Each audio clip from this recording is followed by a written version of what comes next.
Welcome to the Copper State Marching Podcast, sponsored by the Arizona Marching Band Association. My name is Martin Hebda, the AZMBA Director of Education and Outreach. And I'm Dan Hoffman, AZMBA Co-Judges Coordinator and Blueprint Advisor. The AZMBA Copper State Podcast was created to bring together the Arizona marching band community and to connect, educate, and entertain those involved in this wonderful activity. Dan, tell me about this podcast we're having today. Martin, I'm so excited. We are bringing on Sierra Rogers and Tess Evans to talk about teaching visual to marching bands. However, we're going to focus on how you would do this if you do not have a visual instructor. I think this is a great topic, Dan, and not all bands have visual staff or visual instructors, so it kind of lays on the band director's shoulders, and not all of us know what to do when we're in this position. Also, I think this could be really valuable to those younger or newer visual instructors. Before we start our conversation with Sierra and Tess, let's hear from our supporters. AZMBA would like to thank our sponsors: Arizona Cardinals Football Club, The Band Shop, Bravgo Media, Encore Gifts, Forte Athletics, Instrumental Music Center, MacPack, Milano's Music, Music Celebrations International, Music for All, Pieces of Flair, Scoreboard Fundraising, Show Dots, Tide Dry Cleaners, and Yamaha. Thank you for supporting AZMBA. And we welcome Sierra Rogers and Tess Evans to the podcast. Man, it is so great to see you. I've been looking forward to this podcast for some time. Can you both tell us a little bit about yourself, your movement, performance, and teaching backgrounds? I'll go first. I'm Sierra. I've been in the state my entire life. I've been teaching visual now in the state for over a decade. I marched with the Academy for 8 years in the 2010s. And since then, I've been teaching indoor percussion, high school marching band, and drum corps across the country. I'm a drill writer and a visual designer. Right now, I'm working primarily with Corona del Sol and with Casa Grande and Flux Indoor Percussion. And my name is Tess. I also grew up in Arizona. I've been doing color guard and dance since I was 9 with the good old Academy Winter Youth Guard. And then I continued on with dance and color guard throughout high school and college. So I did Phoenix Independent as well in the winter season. I marched with Carolina Crown starting in 2020, COVID season, and 2021. After that, I was with the Santa Clara Vanguard in their color guard as well in 2022. And then in 2023, I did my age out with Bluecoats, all in the color guard. And now I'm just hopping around to a bunch of different high schools, helping out with color guard and movement in Arizona and loving it. Oh, I am so excited to be here with y'all today. As a visual person myself in the state, I look up to both of you quite a lot. Sierra and I have worked together for years, and she's even famously was my boss at the Madison Scouts for a number of years, where I got to see her just shine on the national stage. And Tess, this is actually our first time interacting, but as I know that you stepped into work with Casa Grande and their horn line the past year or so after I was departed, and they've never been more excellent. So I know there's so much information I can gain from you. So selfishly, I'm excited, but I'm even more excited for everyone in the state, because I feel like a question I always get from directors and staffs is like, hey, our staff is one person. It's just me. Or it's like, we have 3 people on staff and none of us have dance backgrounds. How do we do this? So what I'm hoping that this conversation can do for those of us in Arizona that are in that situation is to demystify dance and movement a little bit, to try to make it sound less scary and more something that's accessible and actually relevant and related to music and a useful part of an education for a student, and not just this thing that needs to be done to check off boxes. So I think on that note, what I would like to ask from both of you, I just want to talk about like how we conceive of the visual caption. Again, for those of us who aren't in the caption, who aren't trained dancers, movers, we might see marching and dancing as entirely separate concepts. And I think there's validity to that. But I think there's also validity to seeing it more as like movement, and talking about these as general principles that then can be attributed to marching or to dance or to theater or to whatever. So long-winded question, but I want to know from y'all, how do you perceive the caption and how you interface with it? I definitely, as I've done this more and more, I have started to see visual as just an overall movement caption.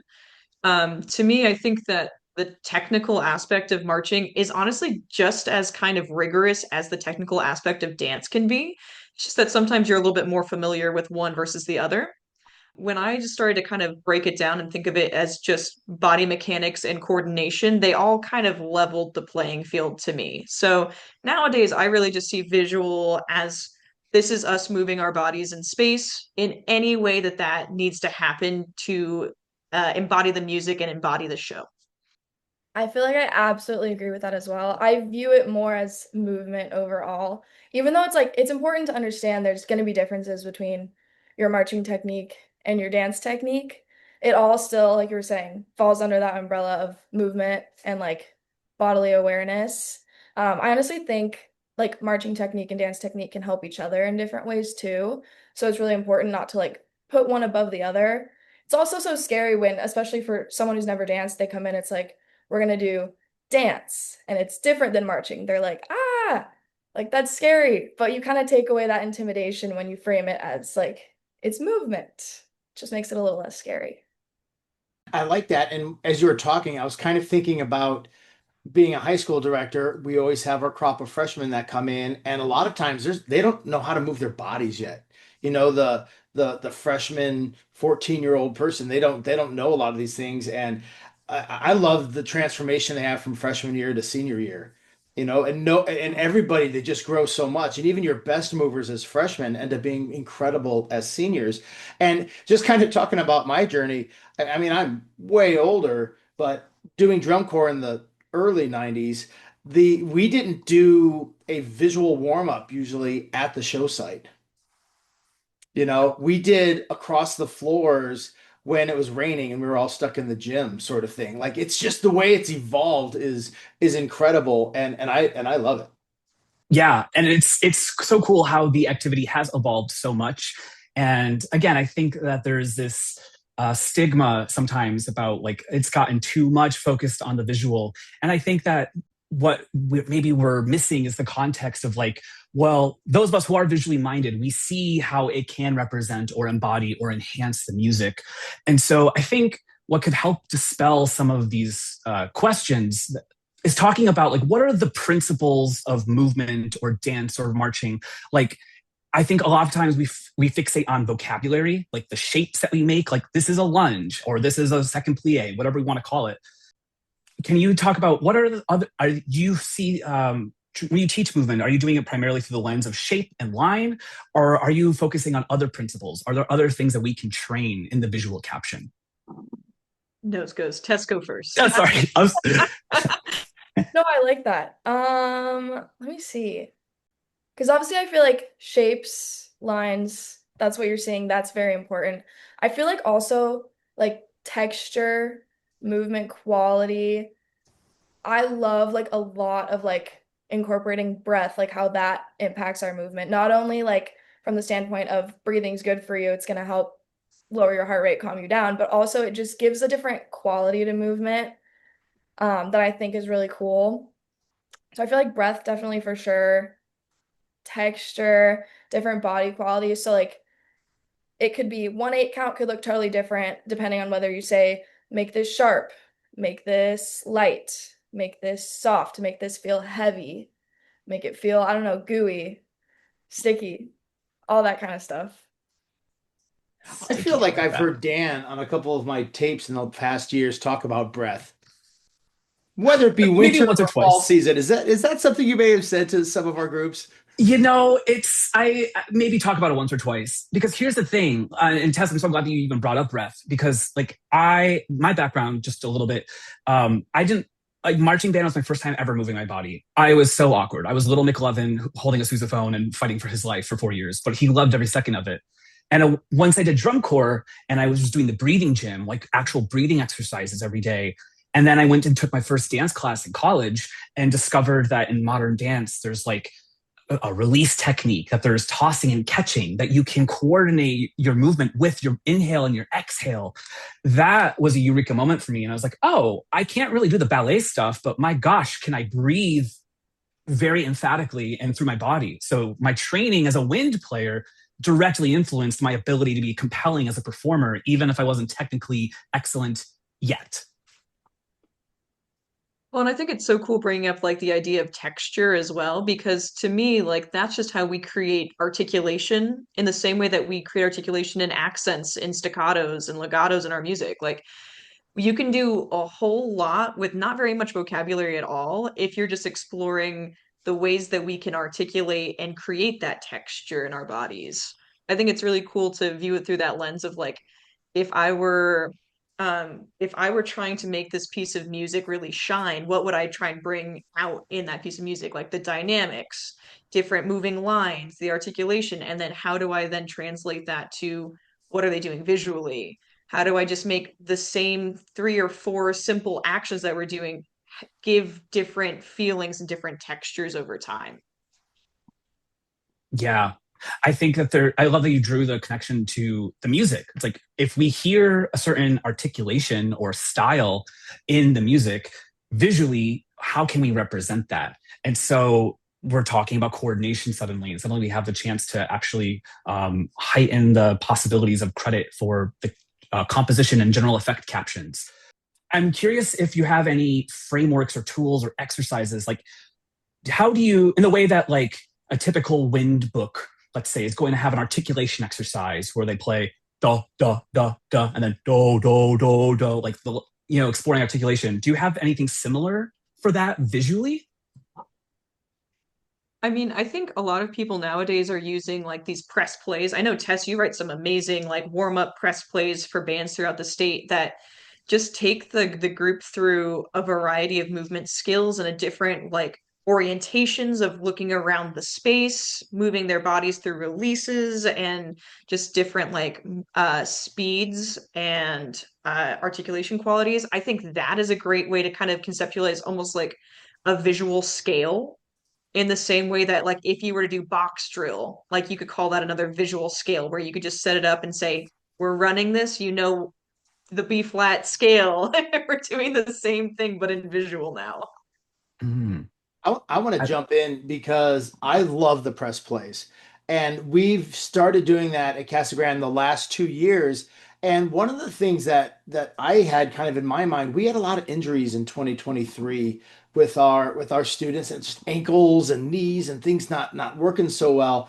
And we started doing the press play in 24 and we did again in 25. And the injuries kind of went down a little bit. There's always like the freak things that happen or someone twist, but like I just felt like it made the students stronger. I thought they had better muscle control. And of course, when the time came to do said choreography and movement, they were a lot more successful. So I'm definitely a believer. yeah. Tess, I would love, since, I mean, you are the author of the press play. I would love if you could first maybe actually just if any listeners don't know what a press play is or unfamiliar with the term, briefly describe what that is, and then maybe talk about your process with this press play that you made. So I've been loving the press plays with all the schools that I work with. Basically, I think we just call it a press play because it's something you can press play on a song. It's choreographed normally to one piece of music, one song.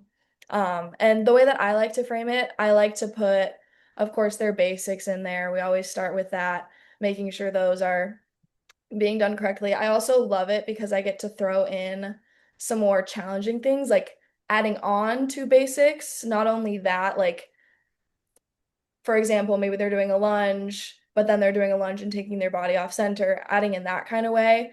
We also add skills that we actually want to see in choreography in the show somewhere. So even though we may not have all the drill yet or all the stuff choreographed, we know, okay, we want this skill. We want a chasse here, so we're going to put a chasse in the press play. So it gives them stuff, their basics they can work on and grow throughout the season. It also gives them more of a challenge with skills like that can grow and give them more practice throughout the season with it as well. So it translates so much more smoothly when we get it into choreography. So it's been super, super helpful. And a message to directors, a press play isn't just something you do during band camp. You may learn it during band camp or during summer band, but like commit to it. That was always the first 3 minutes of our visual warm up every single rehearsal and at show sites. And that's how it gets really good and that's how it really makes an impact.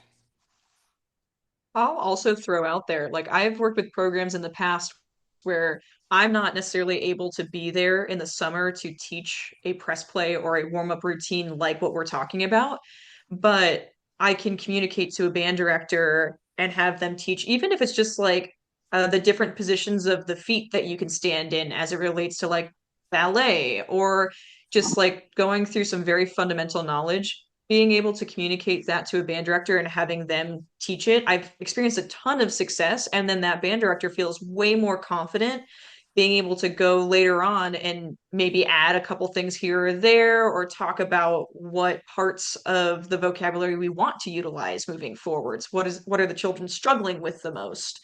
Where are our strengths? It just kind of gives a little bit more framework for how we communicate going forwards when it comes to movement as well, in the same way that it would when we talk about our marching technique. I wanted to ask you guys about the vocabulary that you teach. I know I started this call off by talking, I immediately wanted to talk about not vocabulary because I think that's what we get so fixated on.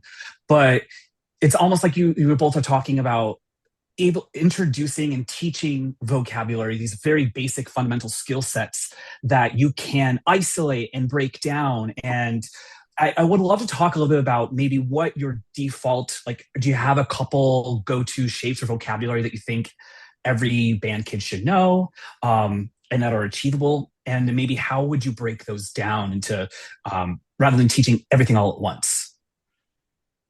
I'll talk about my favorite one first because I think you can use these in so many different ways and you can layer it in so many different ways. I just love a good plie. Plies are just simply to bend the knees. You can do that with your feet together. You can do it with your feet apart. You can do it slowly. You can do it sharply. You can go through a circular motion into it.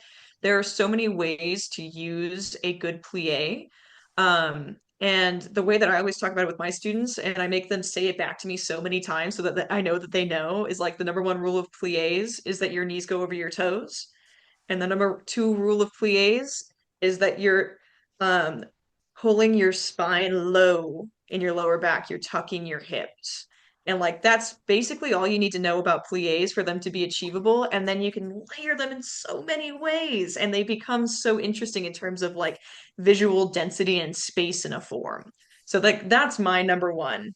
If you were to teach anything to a group, I think you can do so much with plies. Absolutely. And I would, like, the petty person in me just wants to add number three, or I suppose pedantic person. The rule number three: keep the heels on the ground. Don't let them come up, unless if it's intentionally a grand plie, which you probably should not be teaching. I don't think there's a high school horn line in Arizona that needs to be doing all of that. Keep the heels grounded. Just putting that out there. Tess, I feel like you were about to add something. I just also love a plie. I love a plie so much. I love it. You can also take it into, I feel like I do a lot of forced arches, lunges kind of things, and those all kind of like build off of a plie. Once you have a really solid plie, like normally in like first position, second position, I feel like that sets you up for so many other movements. So much else you can do with it in choreography. Absolutely. You know, I would love if we could use this, just dig a little deeper into this, because it is so fundamental, the plies and utilizing first position, second position, and how those immediately relate. That can be the launching point for lunges and forced arches. Can you give a bit more details about what is, like, maybe what your approach is to first position, second position, plies? Sierra, I know you just gave some simple information, but like sometimes I think we, again, if we don't know what we're teaching or don't know the mechanics of it, we just say, make a pizza slice or make 45 degrees or 90 degrees. And there's nothing wrong with that. But maybe this could be a chance to give a bit more detail, insight into how the anatomy works and how to make our performers safer and just more confident and more aware of what's going on inside them. Do you have any tips? I feel like for what came to mind when I thought of feet positions is that it's going to be a little different for everyone depending on your natural flexibility. So when you just tell them like pizza slice or something like that, it may be a little different for each kid. So I like to have them like stick their foot out. If this was my foot, where do you naturally rotate to? Making sure that when you're putting it back down, it's staying that way. If there's ever any like tension in the knees, you're probably too far. But then obviously you don't want to super, super shallow first. So as far as you can without putting too much tension on the knees for that one. I feel like that's the biggest one for first position. I think just like generally speaking, it comes down to building like that body awareness that we were talking about earlier as well, of like you kind of have to be able to recognize what your body is doing when you can't see it, which is a really, really challenging thing to do.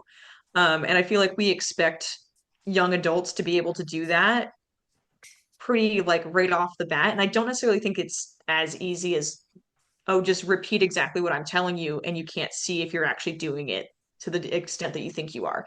So for me, like when I'm talking about any kind of fundamental technique, there's a lot of like I call it in the lab time. We're going to the Mhm. lab and we're workshopping a lot of different body mechanics that have to do with the skill that we're asking them to do that might on the surface look a little tangential.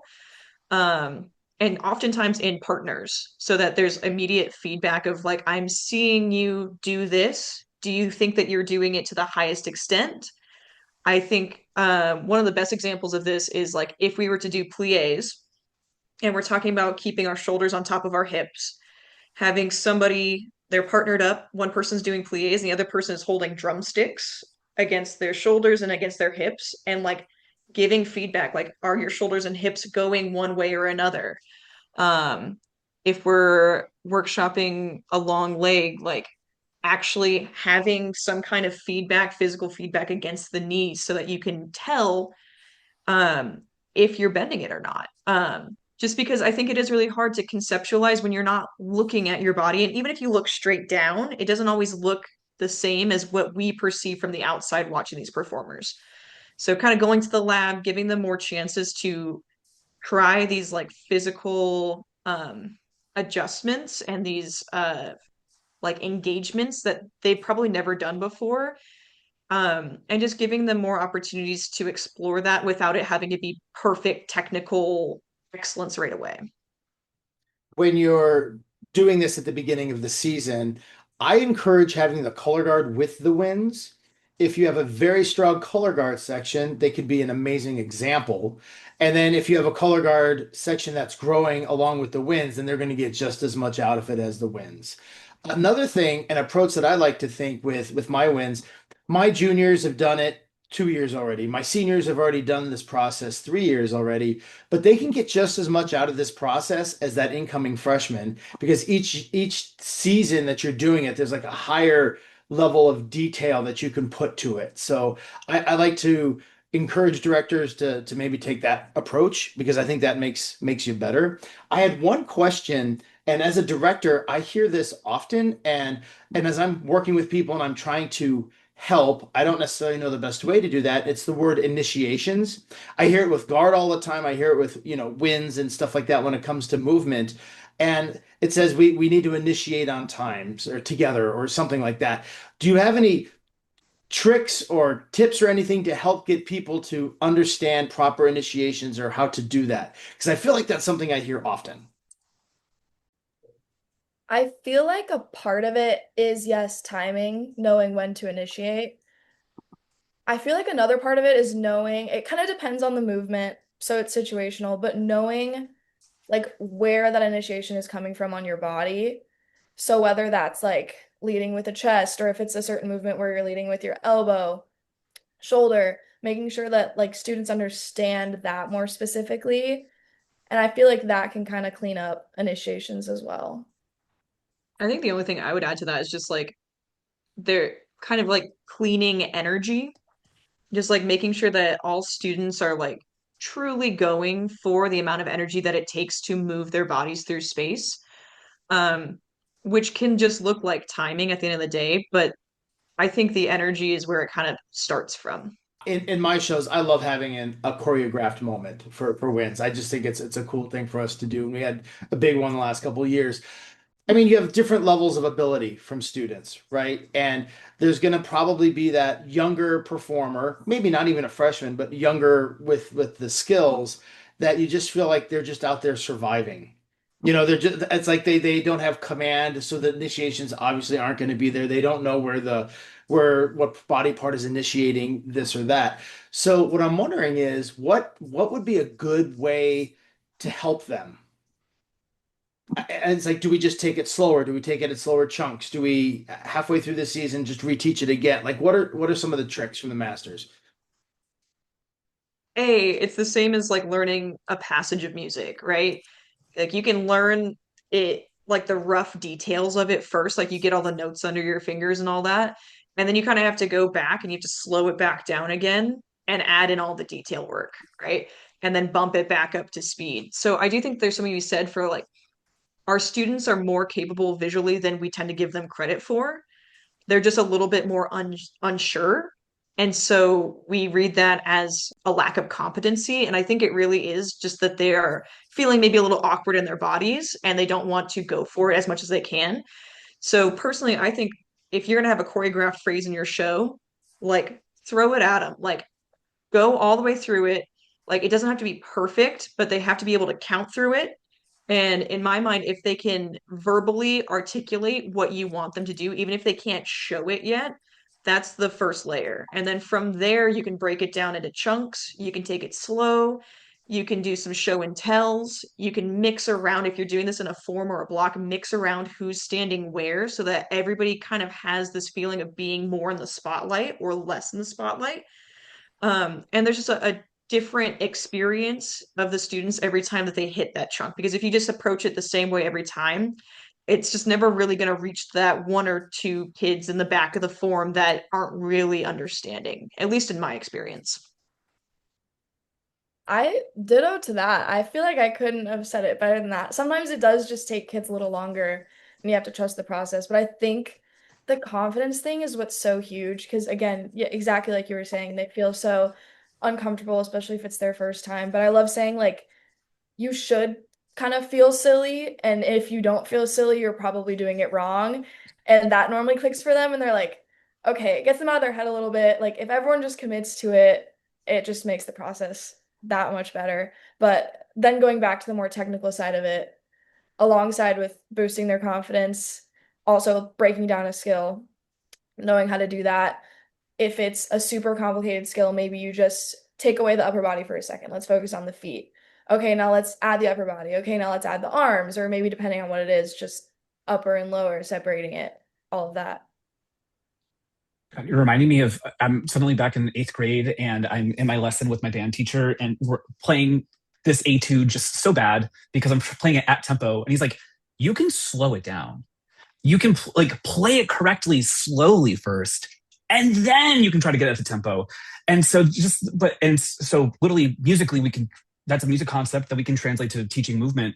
But I think that also speaks to the idea of like, we can isolate these different elements. We can take away the upper body if it's we don't have to do all the things all at once. So we can isolate timing from shape, from upper and lower responsibilities, get the horn out of the hand, things like that.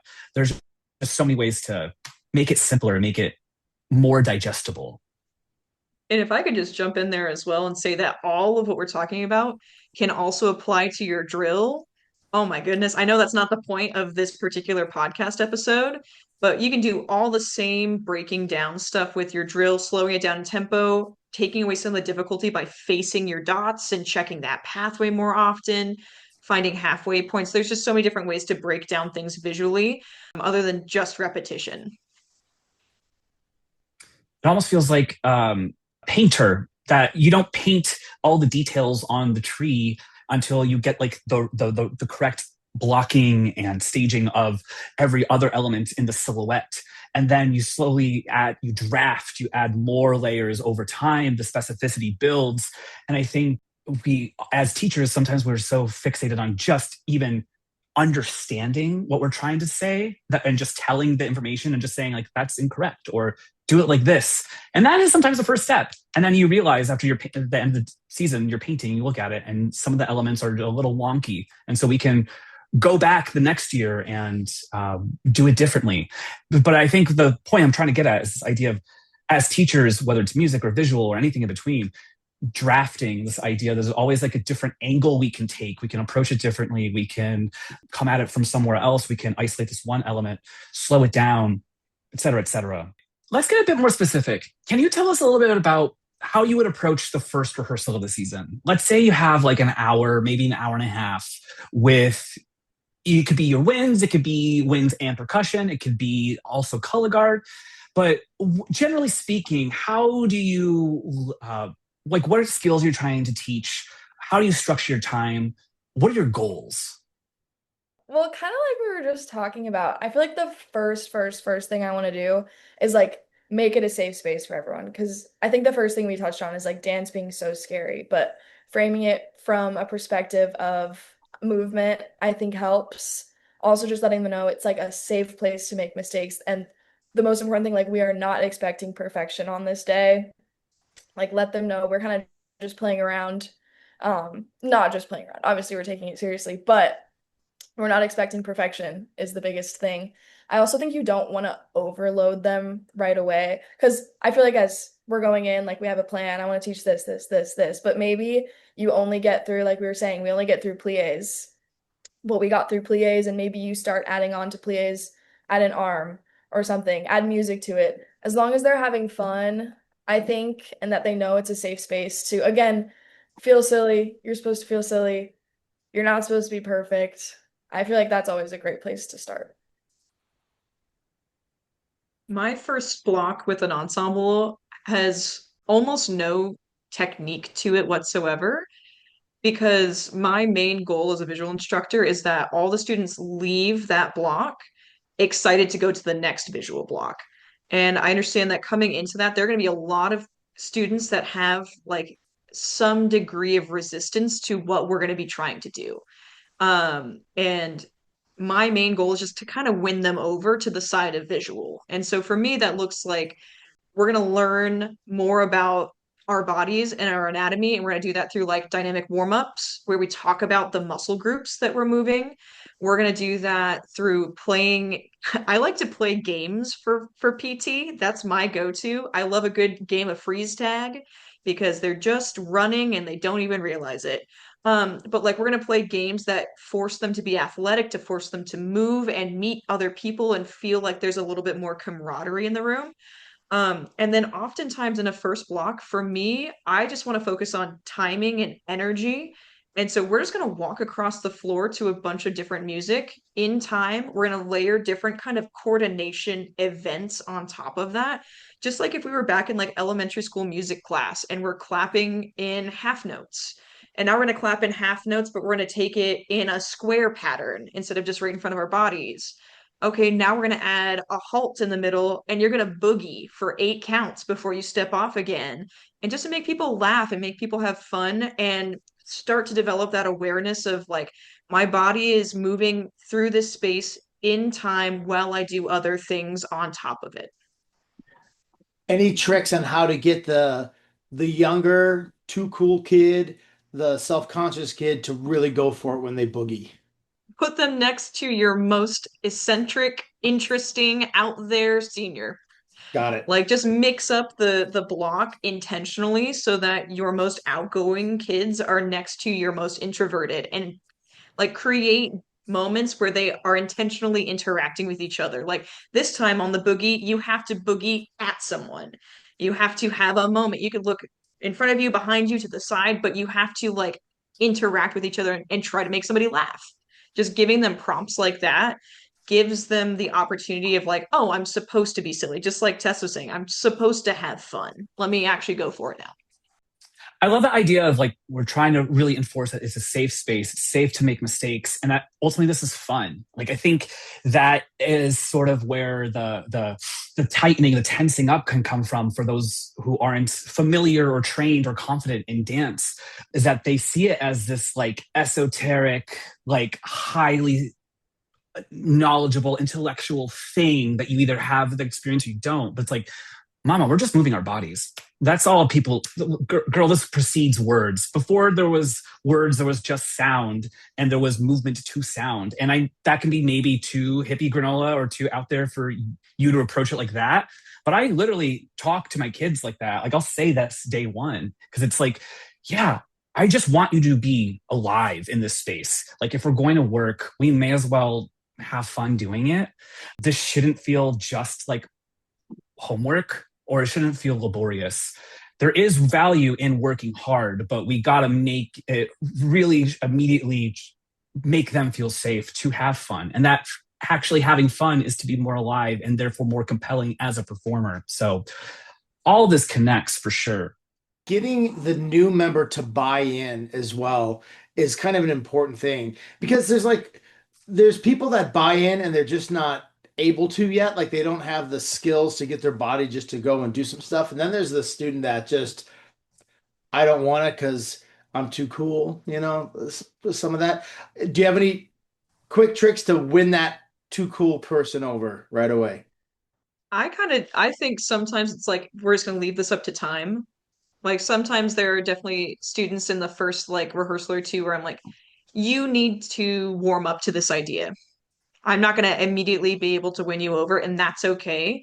As long as you're putting in a semblance of effort that I can see, and I can tell that you are being influenced by the people around you, that this is a fun thing to do. Because I think eventually everybody ends up drinking the Kool-Aid if you're in a program that this is like movement and performance is really a value in. Like everybody ends up wanting that because that's what's praised and that's what's like given a spotlight within that ensemble. I think like adding on to that, and this goes along with it just takes time. You just have to, especially with those kids, you just have to not give up on them. It will just take a lot more time. But if you see right away, like, oh, they're not trying, and then you kind of just lower your expectations for them compared to the whole group, just keeping that expectation the same and keeping it consistent, they normally, like Sierra was saying, everyone kind of ends up drinking the Kool-Aid, and it's great. If I could just add on to that, there's what y'all said reminded me of this quote that I come back to all the time. It's from Jeffrey R. Holland. And if those children are unresponsive, maybe you can't teach them yet, but you can love them.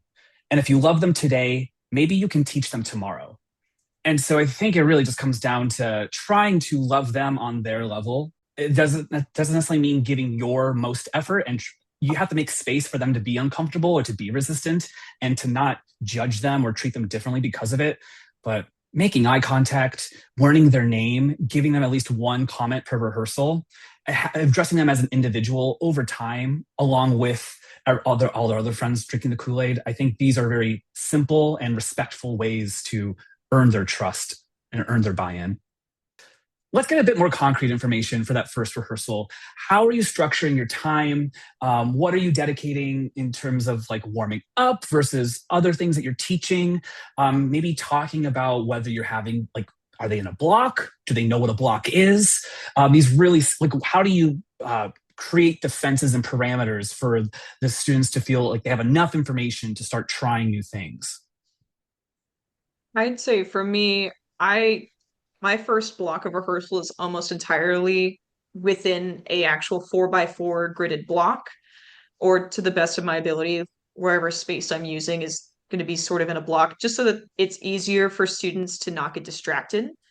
Um, I feel like when they're in a random munge or too close together, it's easy to be talkative.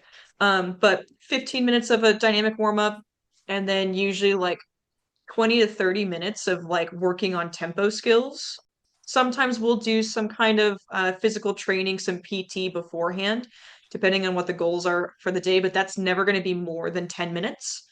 And for me in a first block, like there are lots of kind of spaces in between each of those events for students to meet each other. Sometimes I'll give them missions so that they have an easier time meeting people, but that's pretty much all I'm doing for first block. Dynamic warm up, a little bit of PT, working on tempo in a block. I feel like that's great. I also feel like normally we're in a block the whole time. The only thing I do with the block is I like to have like front row go to the back. Everyone switches up so they get a different vantage point from the block. Doing a down in front, just making sure everyone can see, just like logistically speaking. But then dynamic warm up, super important. Not just like touch your toes, stretch side, actually warming them up, getting their bodies ready to move. As a band director, and I say, you've got X amount of time to work on viz that you need. And a lot of times in my program, I don't specify I want you to do this and this and this. I say, you've got your visual block because my viz caption heads and my team, they know what they want to work on. Is it sometimes like, I'm wondering, do I sometimes give them too much time and they're like, you know what? This is the sweet spot. I'd rather not have too much because you know what I mean? Like sometimes the course of the rehearsal, if you have some viz moments and then you've got some music moments and then some ensemble, rehearsal flies by. And if you have too much of one thing, and maybe this is a silly question, but is there a sweet spot or is sometimes too much not good? I'll take every single minute of visual time ever given to me, so I'm not the best person to Okay, answer this, I don't think. If you told me that I could have a full 4 hour block every week for visual, I would take it in a heartbeat and I would use every single second of it. So good to that is know. not the case for most people, and that's okay. I don't know if there's a sweet spot. I personally can always use all the time. I feel like I lean more towards that because I always love having more time. But I feel like the only time, and you kind of have to gauge it off of the students. I feel like if you can kind of tell they're hitting a wall and we're not really making any progress, it's not going to be as effective if you keep going, or even if you move on to a new skill, they might be like, hey, I need a break. But I feel like that normally doesn't happen within the first hour, at least hour and a half, keeping them pretty busy. But that's really the only time I would say, like, hey, cut it short. Sometimes you do hit a wall and need a break. I will say, I've worked with directors before who are very cautious about doing even an hour of like one thing, one block, like a visual hour. And what I've discovered is that it's just because in their experience they haven't had the success of maintaining the engagement of the students for an hour or an hour and a half or what have you. And so it's not to say that it's impossible, but it's to say the style with what, how do you structure your time? Are you creating enough variety of events that you're programming in water breaks or chances to meet the students? Because an hour and a half of doing multiple different events is going to fly by a lot faster than 45 minutes of standing in a block working on two steps forward. So it's how you structure the time that helps us perceive the time. Yeah, I was gonna say, like, when I'm thinking about a visual block, to me, they exist within 20-minute increments. And like every 20 minutes, you get a water and you switch gears. Like, even if you're not 100% done, quote unquote, done with that project, you can come back to it the next visual block and you can add on to it and you can scaffold from there. But every 20 minutes, like, that's when my brain needs a break. Like, guaranteed, that's when they do. So that's when I would change, like, dynamic warm up for 20 minutes, grab a water. We're going to do some marching fundamentals for 20 minutes, grab a water. We're going to come back. We're going to learn some posture exercise for 20 minutes, and just kind of go back and forth between different focuses in a visual realm that all end up relating to each other and making them all better anyway. Okay, so I want to give another specific scenario because I feel like we're all in Arizona used to having a rehearsal where the facilities are limited. Let's say it's like you actually do have a field, but it's one field. And let's say the color guard desperately needs to clean a chunk of the drill, and like they just need to be at right shoulder doing their drill on the field. So the wins only have the end zone essentially to rehearse in. And let's say you have 45 minutes of time for the guard to do their thing. For those 45 minutes, you can do music, you can do visual, or maybe even both. Do you have any strategies or suggestions for how you might use that time effectively in that limited space? Personally, I like to have like a running list of moments in the show that are of the highest like red flag nature, and I would just spend however much time I have on that chunk of the show. And if it's needs more attention musically, we would start with music and then layer in visual. If it needs more attention visually, we would start with visual and then layer in music, including even if there's no body going on, like layering in tracking or just doing step outs and like being really intentional with our step outs. But I personally, if we're going to be in an end zone, I want to target the parts of the show that are the going to get the most out of that 45 minutes, and I'm going to try and do both things if I can.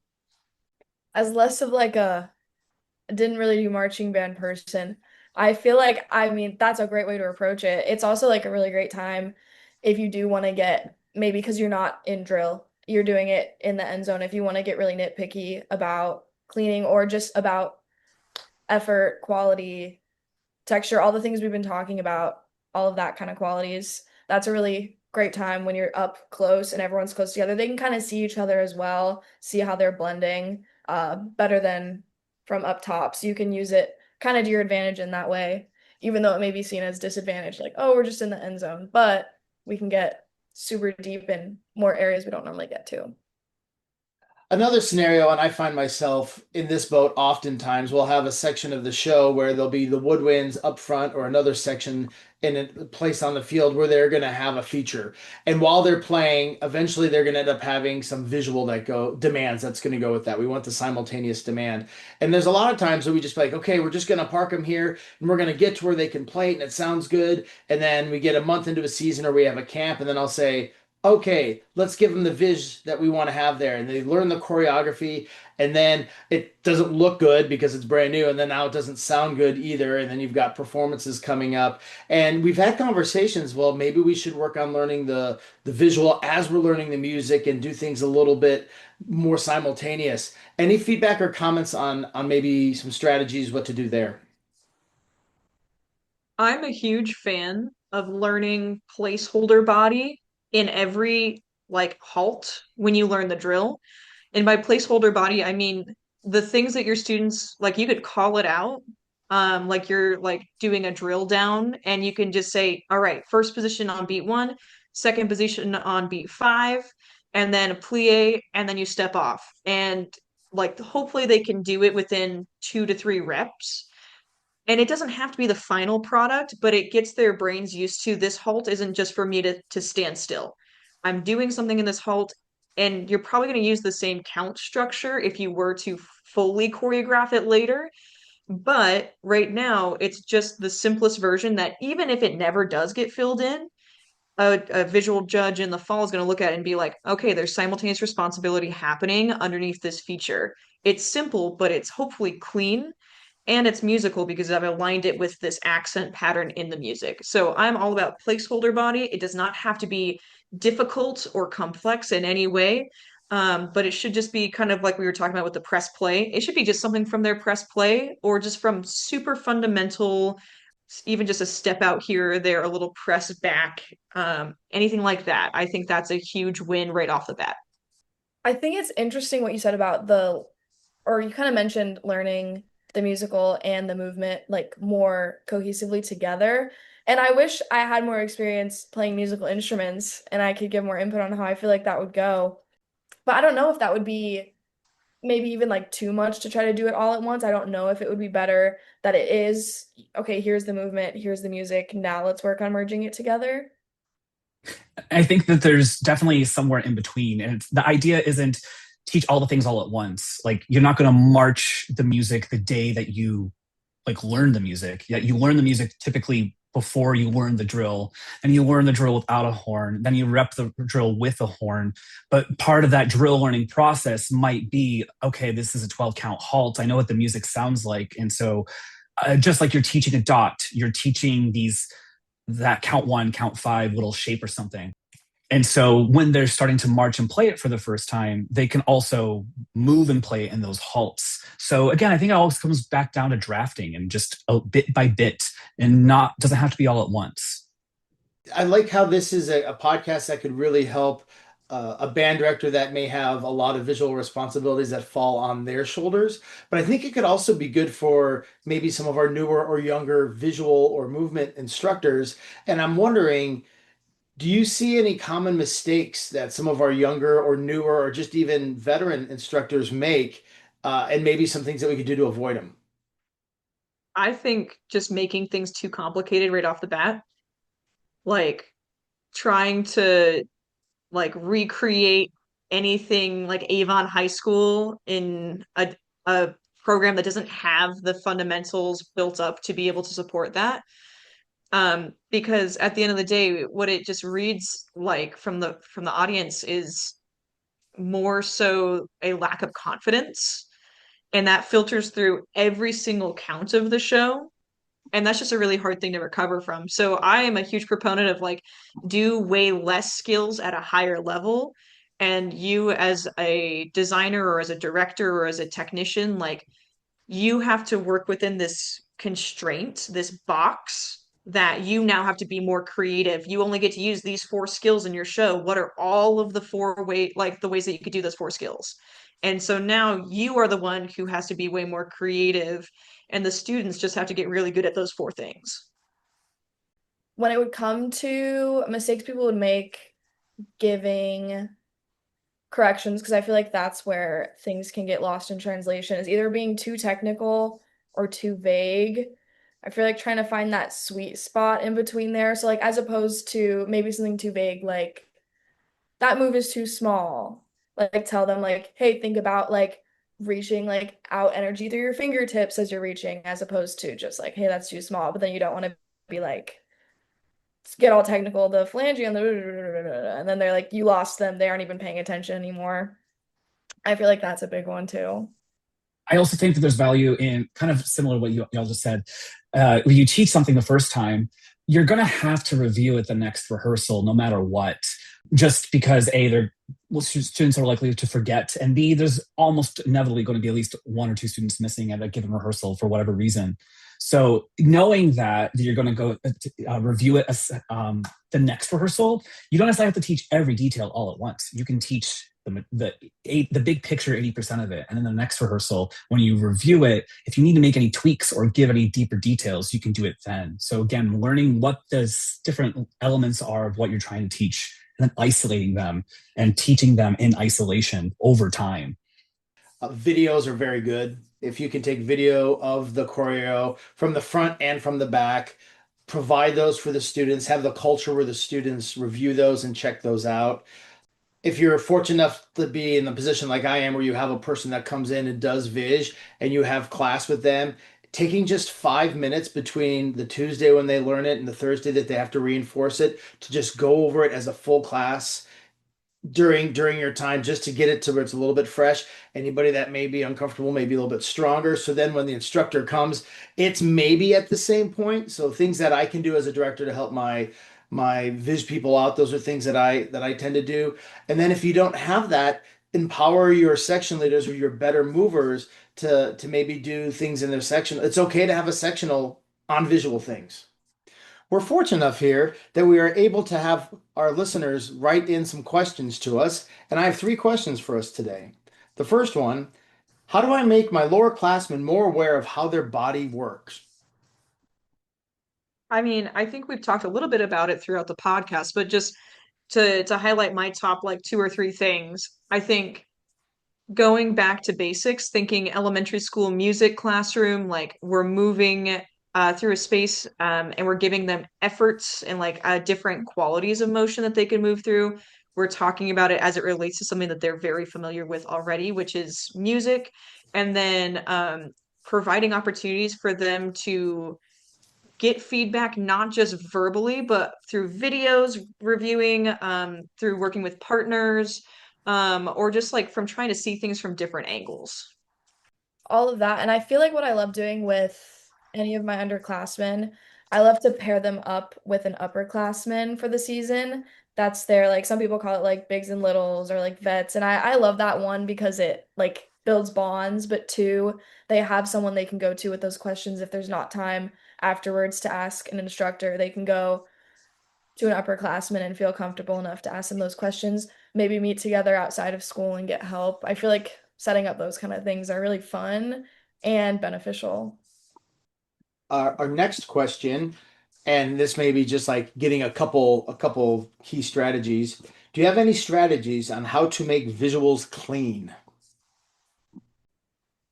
Be better. Clean. And tell No. tell the kids you gotta want it. Yeah, yeah. I feel like being descriptive enough about what specifically you're cleaning, being very clear in that is huge. I feel like a part that I don't know if we've touched much on this, but even my brain's still in like winter season mode. I'm thinking back to like we're looking at even on a smaller scale, like just a high school gym, not even a football field, we're looking at something we're like, this just doesn't look right. Sometimes it could be a drill thing, it could be a spatial thing. You get the form right, and then like, oh, it's looking cleaner. I feel like breaking it down, like don't be afraid to really break it down. Like you can break it down to an and count. I like doing that. It doesn't just have to be like, let's just run this phrase and run this phrase and run this phrase till we get it right. It's okay to break it down. It's okay to scale it back, like we were talking about too, and just get dive as deep as you need to in the cleaning blocks. Yeah, I think slowing things down again, just taking the tempo down, like literally slowing it down. Helps you identify which students are approaching it the way that you intend and which ones aren't, which makes it a little bit easier to give feedback in that way. I also feel like there's something to be said for removing the instruments from their hands and just cleaning something visually without the extra input of I have this instrument in my hand, I have to be aware of it. That allows students to focus in more on that visual aspect, and then you can layer the instrument back into their hands. And then finally, like this might be kind of silly at times, but making them come up with vocals or like verbal cues that now they're not just trying to do something, they're saying it and they're reminding themselves in real time of what you're asking them to do. And even if little Timmy freshman in the back forgets to say the vocal, hopefully everybody around him is saying the vocal and he hears it and is reminded as well, oh, right, I'm supposed to plie on three because we all said plie or we all said drop. Whatever it may be, helps a ton with just retention of those details over time. I had a powerful moment several years ago talking with my freshman band about just trying to do the simultaneous demand. You know, we're playing and we're trying to do this body while we're doing things, and I'm trying to get them to count and to say it and all these different things. And through our conversation, they weren't just not trying, and it wasn't that they just didn't care. There were just too many levels. And we just so we broke things down. We just started and we just scaffold things up. Okay, we're just going to do the counts. And then we're just going to do the counts on the feet, and added things up that way. But that was kind of a real eye-opening experience for me because I'm like, why aren't you saying it? And we had a discussion about it and I learned that. Final question, and this is $1 million question to all band directors. How do I get my students to move their feet faster when they just won't? Feet timing. Legitimately, and I say this, I've said this for drum corps, I've said this for world-class ensembles, I say this for the world-class percussion ensemble in Arizona for percussion in the winter. I literally will just ask them, how do you make your feet faster? And the only answer is you go faster. And just like there doesn't have to be anything bigger than that. Like I don't overthink it. Just move faster. And then once you get past the correct speed, then we celebrate. If you're too fast, if you make an overcorrection, we're all gonna be like totally joyful for that. Because it's better to go past it than to keep dragging it down. That's my 2 cents on it. I can't speak as much for marching technique, but exactly that. Most of the time, you just have to encourage them, like, hey, can you move faster? And they'll get there. I know if it's a flutter run, telling them be less bouncy, stay a little more grounded, send like your energy and your weight forward as you're moving, as opposed to like, I'm gonna stay here and move like this. Yeah, like actually pushing your weight forward and the not bouncy thing helps. If it's a flutter, I don't know. That doesn't translate to marching as much, I don't think. Winds, But winds flutter. oh, yeah, if they're fluttering. Yeah, don't be so bouncy. That's a big one. And then most of the time, move your feet faster, please. I believe in you. If I could add one thing, I feel like adding direct feedback of like whether they're moving fast or not, because I think a lot of it is they don't have the imagination to know that they could be faster, and or they don't have the awareness that they're slow. They think they're moving fast because it's the fastest they've ever moved. But they don't comprehend that they're behind the beat.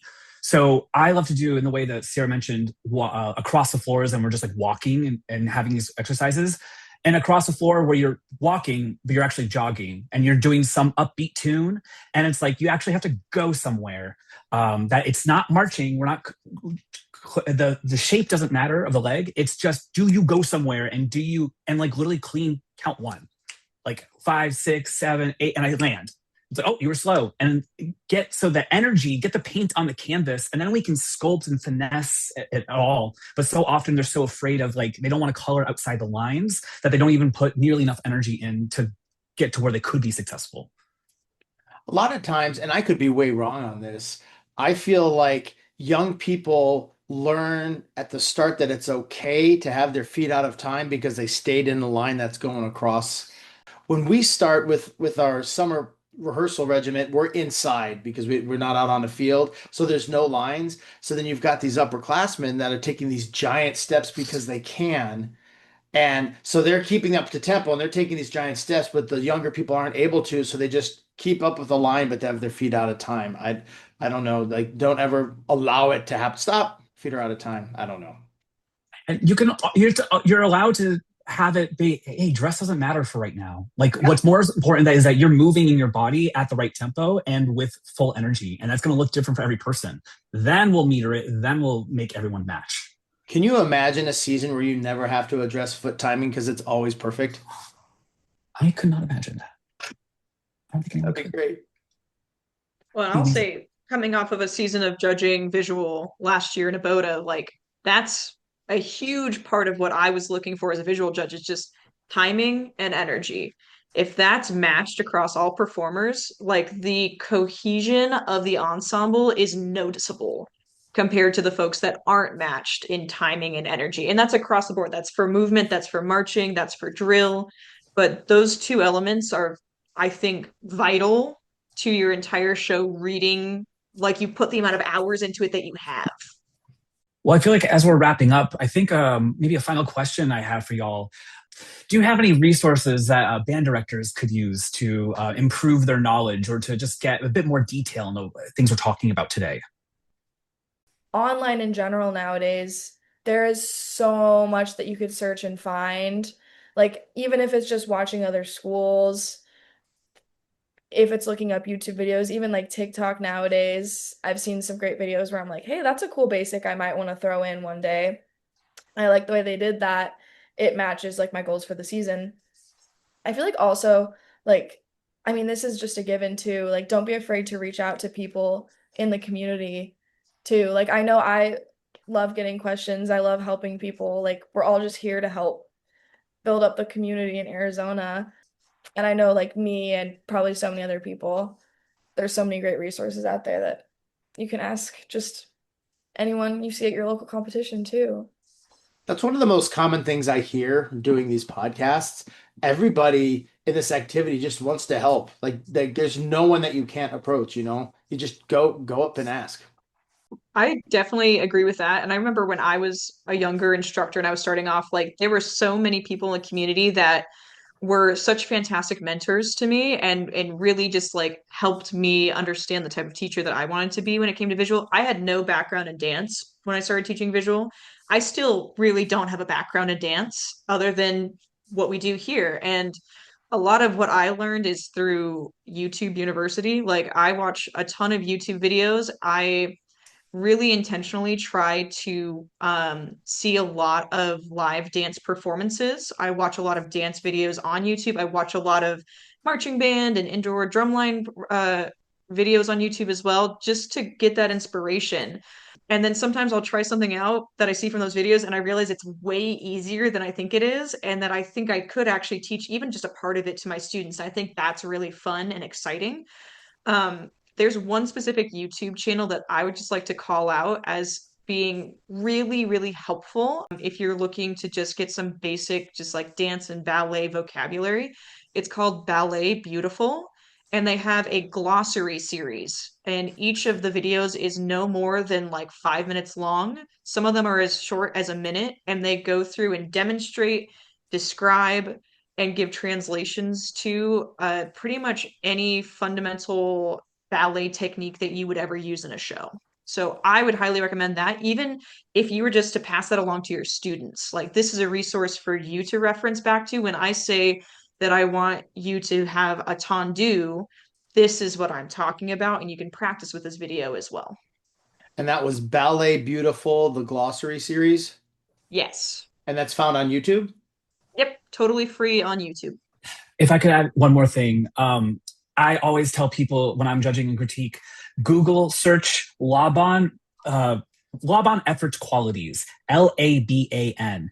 Do a Google image search, and you'll see that there's these different components of movement that also relate to music and conducting. But basically talking about direction, whether it's direct or indirect, weight, whether we're heavy or light, speed, whether we're quick or sustained, flow, whether we're free or bound.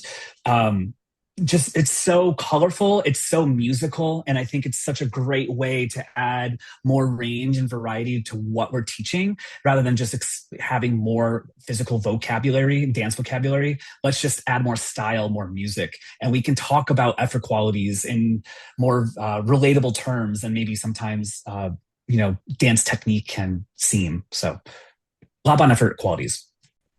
So, you guys have any shout outs you'd like to give in this setting? I think the last time I was on this podcast, I think I shouted him out, but I'm going to do it again.